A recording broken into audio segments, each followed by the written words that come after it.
Hi, everyone should feel pretty sometime. How do you like my hat? Yes, perfect for the races. And my beautiful daughters Sam and Kath brought me this wonderful coat or cloak back from New York on their last trip. It is absolutely gorgeous. All bound buttonholes.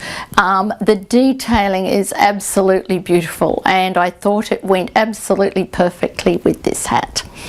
There is a touch of magic to everything that we do, and I just wanted to share some of it with you. So I'm just going to take my lovely cape off and just hand it over to Robbie, but I'm leaving the hat on. As Janet always says, I'm not having hat hair. So what we can see here is our little beautiful, it can be a table quilt, it can be a wall hanging, and it is just the epitome of femininity.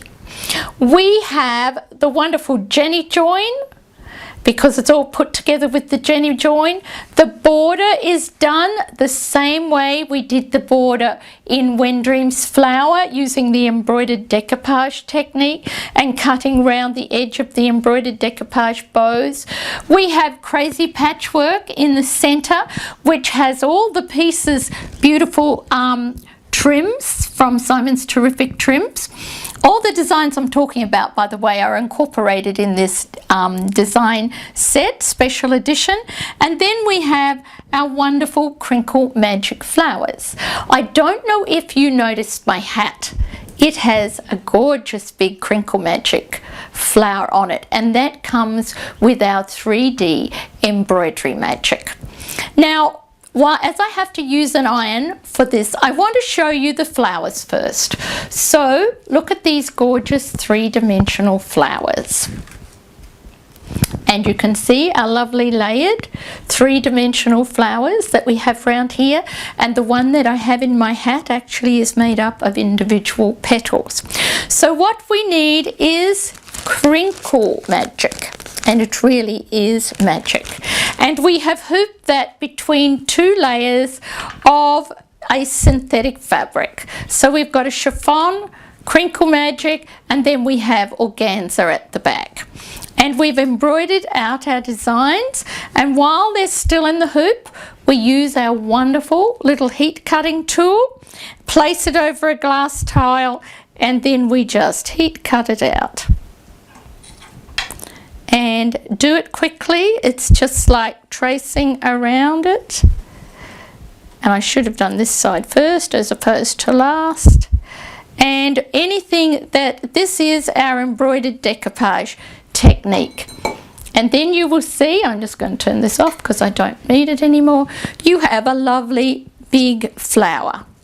Aren't they gorgeous? So I'm just going to pop this down. And then what we need is a lovely hot steam iron. And I'm hoping this one's going to have lots of steam. We've had it on for a bit, so I'll give it a little time. And now we're going to show you the magic part. I've got a spare thread there. So we place these on our ironing board, and we take our nice iron that's up on high speed, and here it comes. It's just got to heat up a little bit. Be patient for me. It's getting there. It's a bit like us. It's getting old. Oh, can you see the magic happening? Now we've got our first one done. Let's see what we can do with our second one. Here it comes like magic. You do need to have a hot steam iron, and then as if by magic, you get a beautiful 3-dimension to your flowers. And we like to give them a shot on the back as well. I just got to wait till my iron gets its steam up again. I've got plenty of water. It's a bit like us, I think. It has good days and better days. Needs a really good shot of steam, and you get your beautiful 3-dimensional flower. Isn't that gorgeous? I'll just see if my iron's had another little rest. The more you do it, the more it jumps up into place. And the hotter your steam, it just shrinks up beautifully and it comes up into a lovely three-dimensional flower. And if you want to place one inside the other, you get a layered three-dimensional flower. Aren't they just gorgeous? And then we can use them as we have around the edge here. So let's talk about the products you're going to need. Of course, you need your Crinkle Magic. You need your Sheer Magic Plus for the back of all your silks. So we need our Sheer Magic Plus. We need our lovely Quilt Magic. We need our lovely fabrics. Now, anything, this is a chiffon. You can use a nylon organza. You can use a polyester. Anything that you can use a heat. Anything that is synthetic, you can use for these flowers. The other thing that we did for flowers, you can also use beautiful lace. Now this is a piece of Jessica McClintock's lace. You can place lace, because it's nylon, over the top of other fabrics. There are some other fabrics there. You can have flat flowers like this, and you can tier them. So you could put another one there and put a flat one in the middle.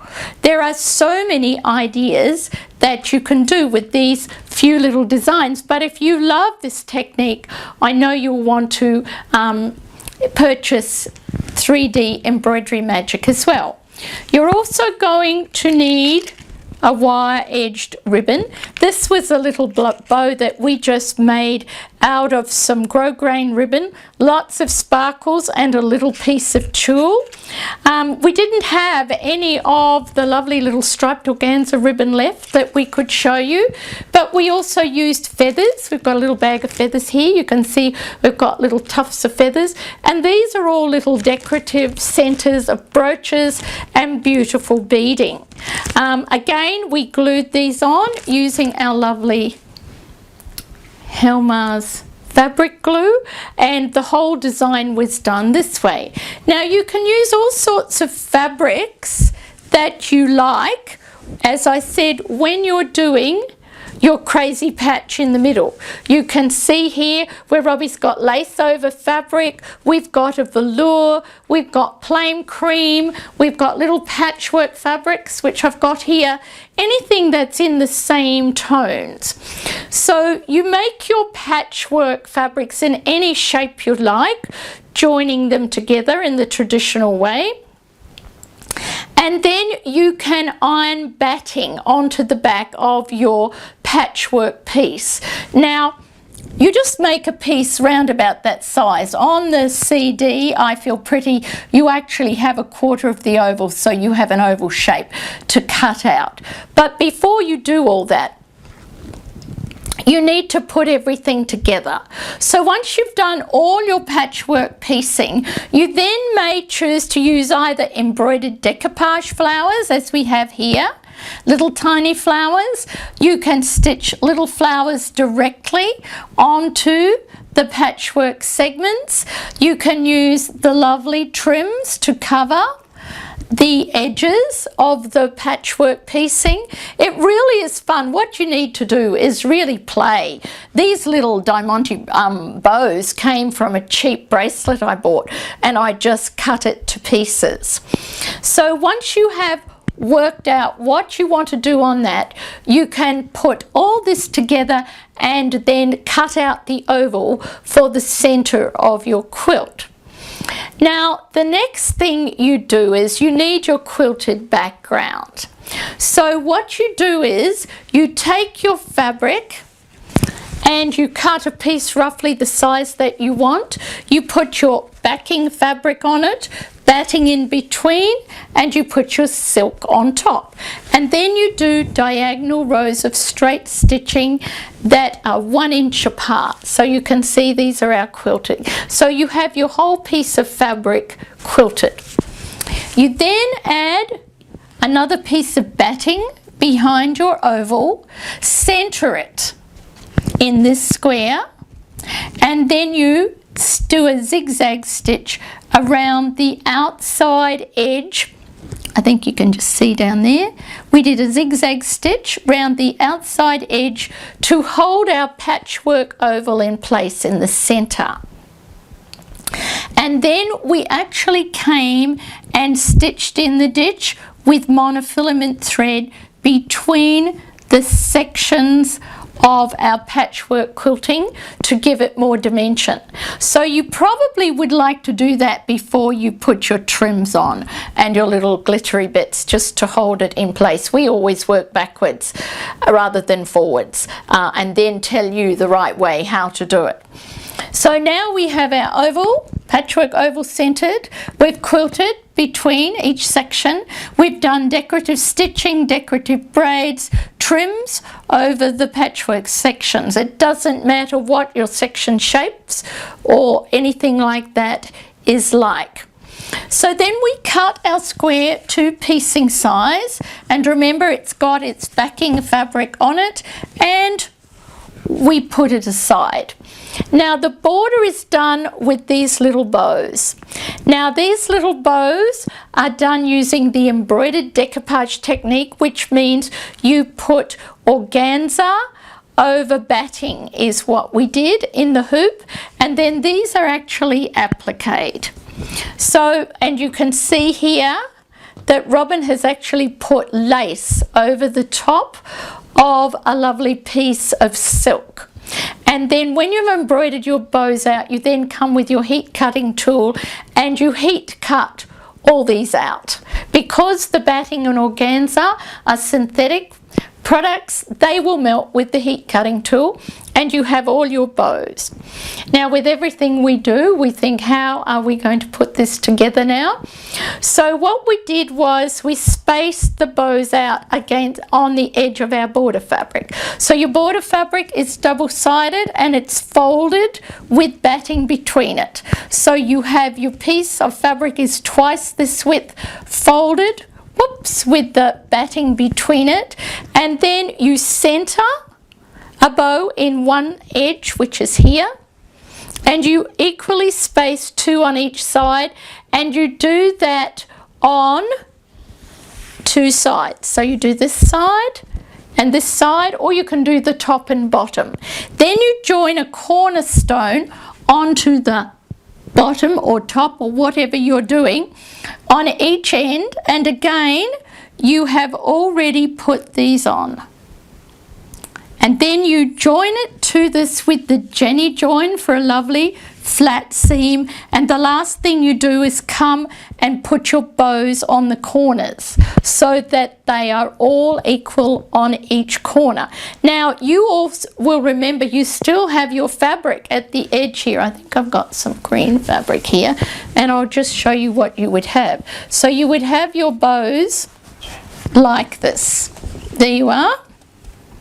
So now what you've got to come is put fray check or fray stopper round the outside edge of all the bows on the right side of the fabric, and then let that dry and do it on the wrong side of the fabric as well, and then come with your scissors and carefully cut around the outside edge. And then you can use a little stipple stitch, or you can use a pin stitch to hold the bows in place. We actually glued them using our Helmar's glue so that our bows were glued, cut out, glued, pin stitched, fray stopped and cut around the outside edge. So then we have, and we used little sharp scissors for that. The next thing you have to do is playing. That is so much fun. So you start with your wire edged ribbon, and we wove it around, gluing it at intervals. First of all, we pinned it the way we wanted it, and then we glued it at intervals. This is a big bow here. So we had a big bow here, and we put a second bow on when we were finished. Make sure that your ribbon isn't pulled tight, that you've got movement in it, and then all you have to do is decide where and how you want your flowers. So we arranged our flowers around, had a play. We variegated our our fabrics, like we've got the lace here over the top of silk, we've got patchwork fabrics, we've got plain fabrics. We have some fabrics that aren't puffed out. You can see we've got big flowers here that we've just done over the plain netting and layered them as I showed you here, and you can just then position them where you want them. Loop up your ribbons and tuck them behind the flowers, and the last thing you do is pop your little feathers in. Come and put your sparkly centers in the middle of your flowers. Glue, make sure everything is glued in place, and you have this glorious little table topper or wall hanging. Who could not feel pretty if they had something like this in their home? Robbie and I love working with pretty things, and we know that you'll enjoy all the techniques that are in our Feel Pretty little table topper. And remember, we have step-by-step color pictures and directions in all of our special edition design CDs. And stay tuned for another video coming up in which we will share with you some of our fun ideas leading into our creative magic, which we will launch in February next year from our website. Till then, I hope you all feel pretty, and look for me at the Houston show, where I will be wearing this hat in honour of our horse race, the Melbourne Cup.